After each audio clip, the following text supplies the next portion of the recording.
Écoutez le monde changer. Le ministre de l'Éducation nationale Jean-Michel Blanquer l'annonçait hier matin sur Europe 1. 22 établissements scolaires sont fermés en France à cause de cas de Covid-19. 22 établissements sur 60 000 au total, faut-il le préciser, ainsi qu'une centaine de classes. Mais la moitié d'entre eux rouvriront dès lundi à La Réunion, par exemple. Le protocole sanitaire prévoit la fermeture d'une classe à partir de 3 cas confirmés dans des classes d'un même niveau. Eh bien, c'est ce qui arrive dans cette école du 16e arrondissement de Paris où s'est rendue Johanna Chabas pour Europe 1, ce qui inquiète les parents et déçoit les enfants.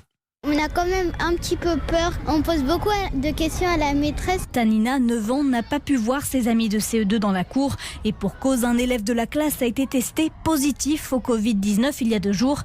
Dès qu'elle l'a su, l'Académie de Paris a décidé de fermer sa classe et celle de son frère en moyenne section de maternelle par pure précaution.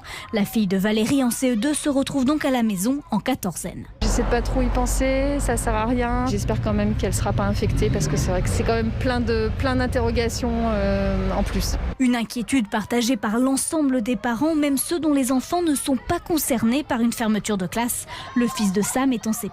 Forcément, je m'inquiète comme tous les parents, sauf que je sais que l'école elle est obligatoire. Donc moi, je ne peux pas prendre l'initiative de dire non, mon fils, non, il ne va pas à l'école. En même temps, il y a un cas de corona, donc on vit un dilemme, on ne sait pas quoi faire. Alors les autorités se veulent rassurantes. Normalement, avec le protocole sanitaire, les élèves de différents niveaux ne peuvent pas se croiser.